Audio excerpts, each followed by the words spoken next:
Good morning, y'all. It's Nam Joti with Blue Cypress School of Holism and Blue Cypress Botanicals.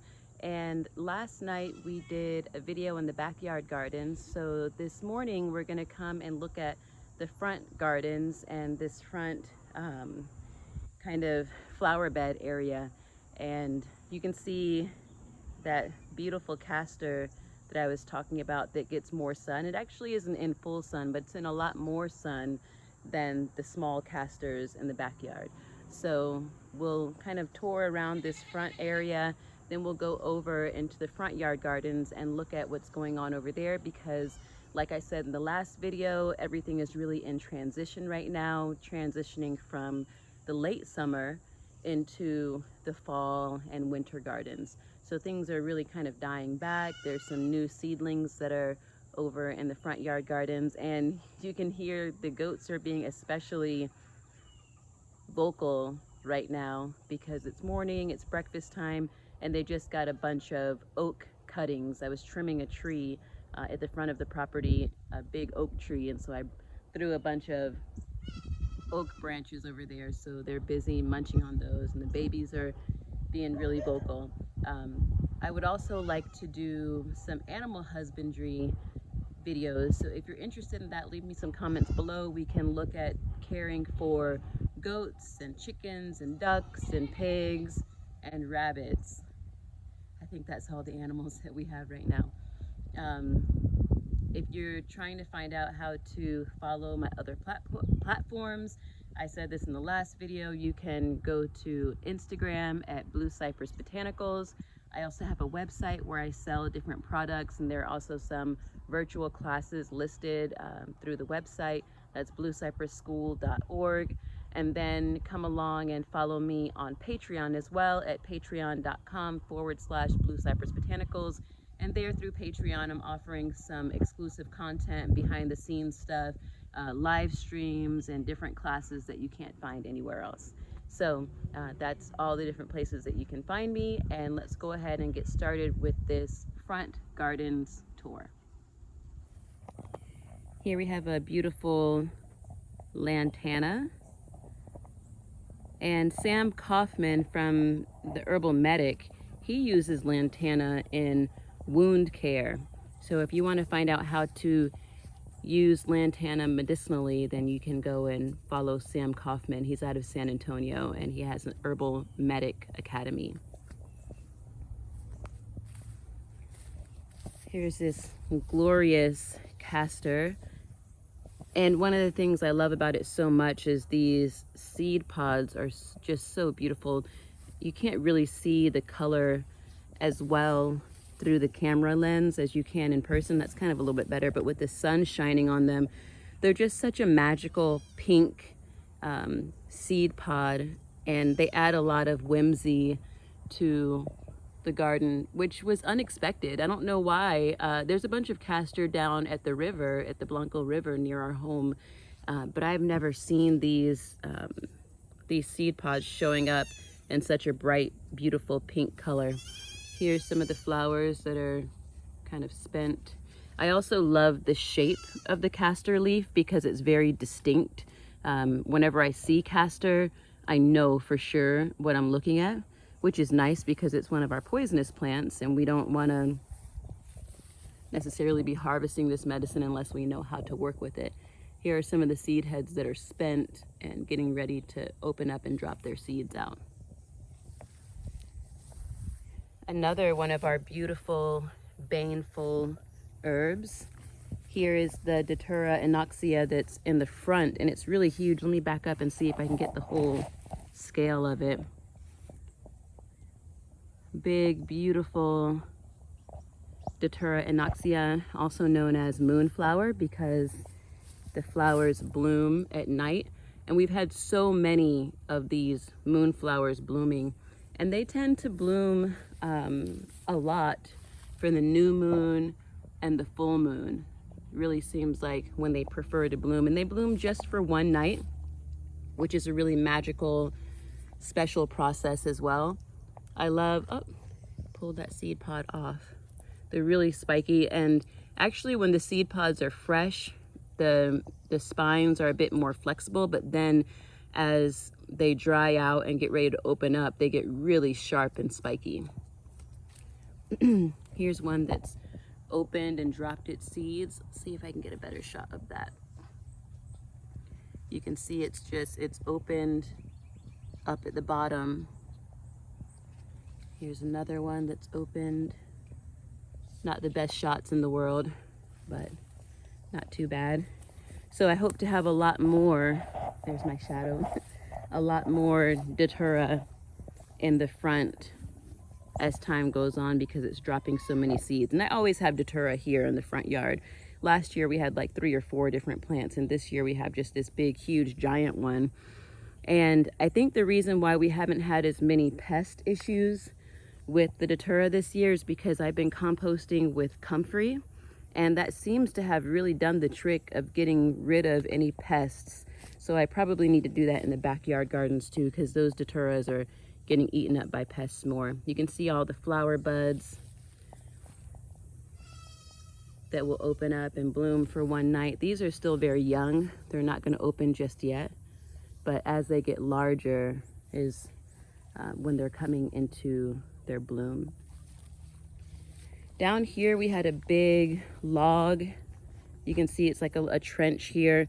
There was a big log here, like an old telephone pole or something, that we pulled out, and I went and planted a bunch of little zinnias down in there.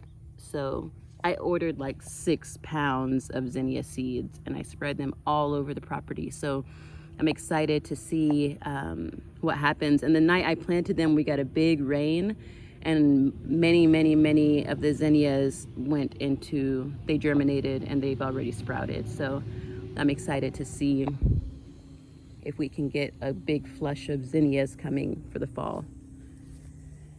This is a Moringa oleifera, a nickname for this tree. In Africa, they call this tree Nevadai. And I think that's a hint towards just its really healing and nutritive properties. It's a really essential food around the world. The moringa, you can add the leaves to soups and things like that, and it's really high in vitamins. This tree is really healthy. It was gifted to me last year.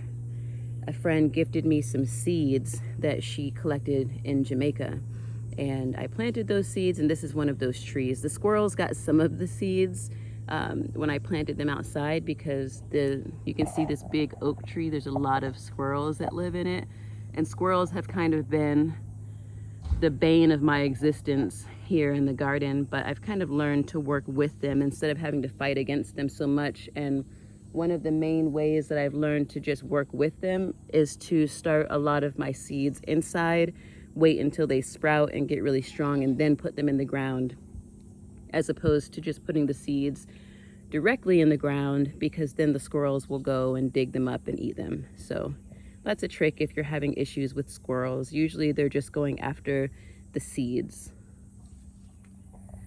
All right, we're gonna come on over into the front garden area. We finally got our 5,050-gallon rainwater catchment system set up, and I'll be making a video on Patreon to just show how we were able to hook this up basically ourselves. We did have the gutters put in by a contractor, but myself and my husband and our children set up all of this, and my husband built this pump tank that's insulated to keep the pump from freezing. So we'll go over all of that. But our rainwater gutters run from the house downhill underground and then up and into the rainwater catchment tank. So for those of you who are interested in learning how to run your pipe underground, that would be a really good video for you, and that will be on Patreon eventually. Here in this bed, I came and pulled out a lot of the stuff from the summer because it was just way dried out and not producing.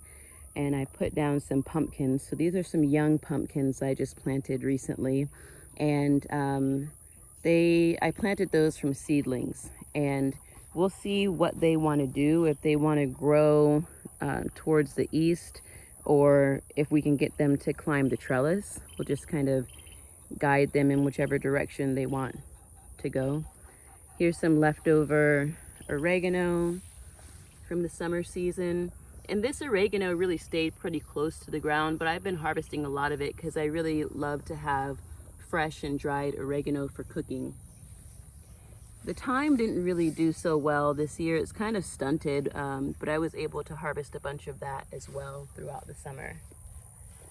This is some sort of melon. I think it's cantaloupe, and because we have one growing in the back that's already set some fruit.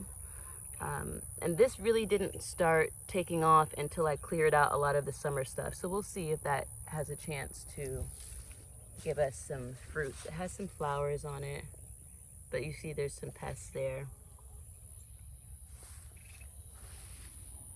More pumpkins. I planted a lot of, probably like 35 or 40 pumpkins, just to see how many we can get. These are some marigolds that were gifted to me from a local nursery because they had gotten really leggy, and I threw them into the garden just to see what would happen. And they're not really doing their best, but they're still alive. Here's some of that Roselle Hibiscus, and I've been looking for this for a really long time. I finally found some at our local nursery, and so I bought 2 of them and put them in the garden, and they're very young, but they seem to be doing really well. Here's that peppermint that was gifted to us. My chickens are making so much noise. That's Curry. She's up on the fence. Do you see her? She's like, oh, there she goes. She's running down.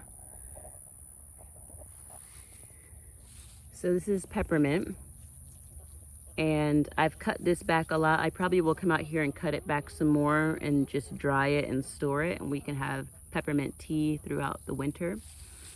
Our little lime tree is still pretty small, but it's doing much better in this area. I think in one of those videos from the spring, it had barely any leaves on it, and something's been eating it. I saw a big old white caterpillar on it the other day. And so I don't know what kind of caterpillar that was, but it seemed to be eating the leaves. So I just sprayed it off onto the ground and it didn't come back. These are those cayenne peppers, and man, they're so hot. I can't even eat them. That's how hot they are. But we have some hot sauce going, and the peppers are really producing a lot. You can see there's a lot of ripe peppers that we need to come out and harvest. But I'm always hesitant to harvest them because I'm like, dang, I came out one day and just ate one, trying to be cool, I guess. I was alone. I wasn't like trying to impress anybody. I was just like, I'm just gonna eat this pepper. And man, it set my whole world on fire. So I haven't done that again. And I'm kind of scared of them after that. But I read an article somewhere that said that peppers release endorphins, so a lot of feel-good hormones in the body, and then supposedly people who eat peppers on a regular basis live longer lives and have like better sex or something like that. So I was like, oh, we're gonna eat a lot of peppers, and then I ate one, and I told you how that went. So anyway, that's the cayenne peppers. And we have some other peppers over here too. I don't know, let me see if I can find, I saw a ripe one in here.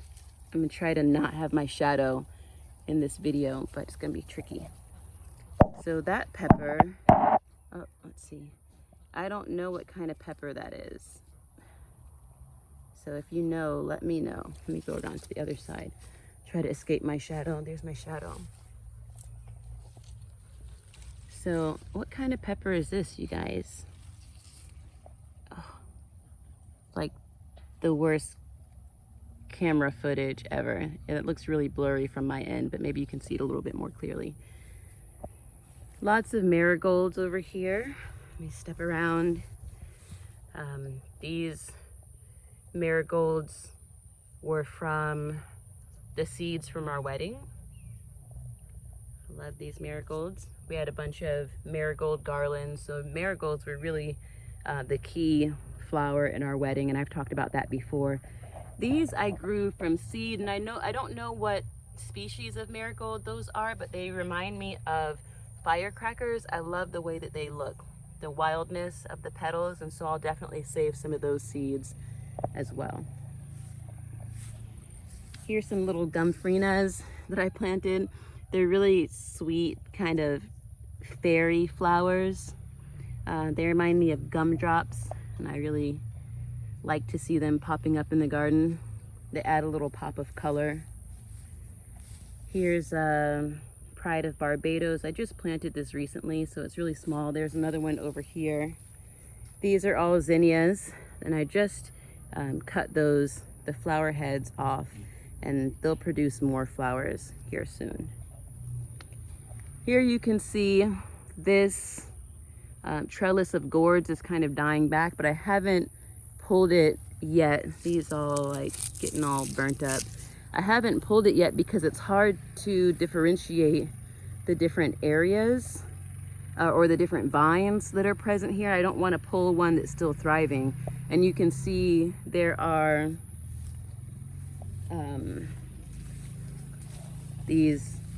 the bushel gourds are still growing. So I don't want to pull, it's hard, it's a tangled situation here, and it's hard to tell what's what. So I don't want to pull the vine that these bushel gourds are actually connected to. So I haven't done that yet. There's also some passion vine in here. There's the Passiflora caerulea in here. Let me see if I can find the leaves. They look a little bit different. Let's see. Oh, here we go. That's the Passiflora caerulea leaf. And then there's a Passiflora incarnata. This is, let me get in here. We can see the leaf shape a little bit better. Caerulea. And those caterpillars have really been decimating the vines out here just recently. And I've just let them be because the passion vine is the only plant that they eat. And so I don't want to, you know, just like completely take away their food source. I've got a bee that's flying, or maybe a wasp or something. All right, comfrey. I've cut the comfrey way back just recently and made more comfrey tea, but comfrey is always coming back really strong. So I do expect to have more of it coming here soon. This is fennel that I also cut back recently that's coming back. I planted that for the swallowtails, and we had a lot of those this year. I also dug up some yarrow that was growing here so I could plant some, what are those things called? I'm drawing a blank, but I planted some seeds here. Oh, here's my little tab. Let's see, what does that say? Yeah, Clary Sage. I planted some Clary Sage seeds here that haven't quite germinated yet. Maybe this is one of them. It probably is. You see that? That's a good sign. I have my Clary Sage germinating.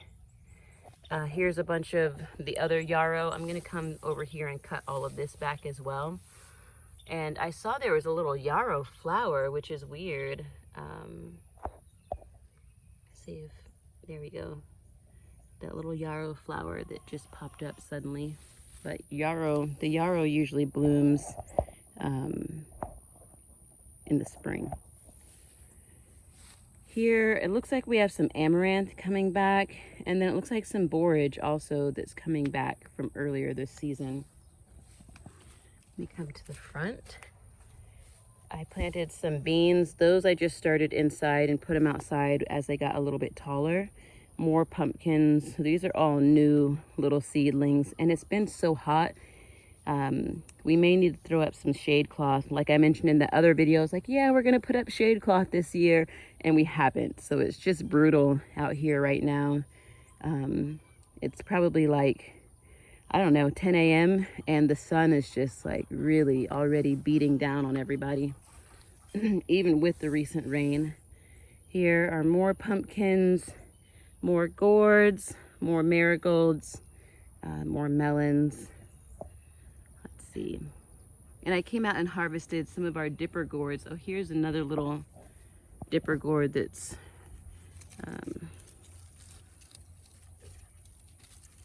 or that might, it's kind of shaped like a birdhouse gourd, but the coloring and the marking on it is a dipper gourd, so I think that's a dipper. We didn't have as many birdhouse gourds this year as we did last year. Last year we had a ton of birdhouse gourds. There's a little straw flower. Oh. Ooh, assassin beetles. Okay. I don't know if they're called assassin beetles or just assassin bugs, but I don't want them crawling on me for sure. Also, here's a henna tree. This is my oldest henna tree. It's about, I think this is its 3rd year. And I had it in the front over by that big castor, and the deer just started murdering it. They were eating all the leaves off of it, which, you know, henna is supposed to be deer resistant, but if you live in the Texas, you know, central Texas, or anywhere in Texas where there are a lot of deer, you know that just because something is deer resistant doesn't mean that they're not going to eat it. So if the deer get hungry enough, they'll eat anything, or they'll at least try it. So especially with like marigolds, they'll grab them and pull them out of the ground and just toss them aside, and they'll kill the plant, but they won't actually eat it. So that's pretty annoying. But the henna tree, they were eating the leaves, so I had to dig it up and move it back here. And so that's why it's just kind of looking scraggly, but I'm really happy with the way it looks because it didn't have many leaves when I put it in the ground back here. All right, so that's what's going on back here, or out here in the front gardens. And soon enough, I'll come and pull a lot of these gourds down. They really did create a nice little shade for like walking under, but you can see they're really not in the best health condition. And everything out here now, thankfully, the front gardens and the backyard gardens are all watered with rainwater. So I really look forward to our fall and winter gardens to see how much they will be thriving, not only because the sun won't be as brutal, but because they'll also be being fed by the rainwater. All right, y'all, thank you for joining me again. You can see I'm just like all sweaty now because it's really hot out here. The sun is blazing. Thank you for joining me again. And I'm fairly new to gardening. I mean, I've been trying to grow stuff and really experimenting with gardening for the past 6 years on this land. But it's been really a pretty steep learning curve for me, just because the area that we're in, we're like, if you dig down just a little ways, you come into a lot of rock. So we have a lot of rocky soil, a lot of limestone under the ground, which is really beautiful about this area, but it's also a challenge for gardeners. So that's why in the front yard gardens we have the raised beds, and then in the backyard, since the soil is a lot different, since we're under that canopy of oaks, I've been able to grow different things in the back, like the kava and the kratom. And even though the passion vine is in a lot of shade, it's doing a lot better than the ones that are in the full sun out here because the sun is just so brutal. So it's kind of an ongoing experiment, which is one of the beautiful things about gardening in general, is you learn so much. I've learned so much from the mistakes that I've made, and I'm still learning and still growing and still gaining understanding on when to plant what and what goes where and who likes to be with who. So if you have any suggestions for growing a garden, growing food and herbs and flowers in the Texas Hill Country, I am definitely open to suggestions. And maybe there's something that you would like to see me try to grow here. and that would be fun because I'm always open to try to grow things, especially things that have been said can't grow here. We've started already some seedlings inside, and the mustard greens have already germinated. I'm really excited about those. And I planted a bunch of different grasses inside, and I'm feeling like maybe it wasn't the best time to plant a bunch of grasses, but I mean, we'll see. Once they get big enough, I'm still gonna put them in the ground and see what happens, because we have a fairly mild winter, so I think that they could go ahead and get established before it gets really cold. So we'll see. That's kind of an experiment. So I have some different pampas grasses and more of that Texas muley grass that has the pink flowers that bloom in the fall. I have a bunch of that planted around here as well. So we should have a bunch of pink flowers in the yard soon. Let's see. I've got a bunch of winter squashes started inside. More beans to see if we can get a good crop of beans in the fall. And I am still starting a bunch of new plants inside for the fall and winter. So in our next video, maybe we'll look at the inside grow lights and see what's being started inside. Let's see. That's about it for right now. So like, subscribe, share, do all the YouTube things, leave me comments, let's stay engaged, and I'll try to keep these videos coming on a more consistent basis. And I will see you guys later. Namaste.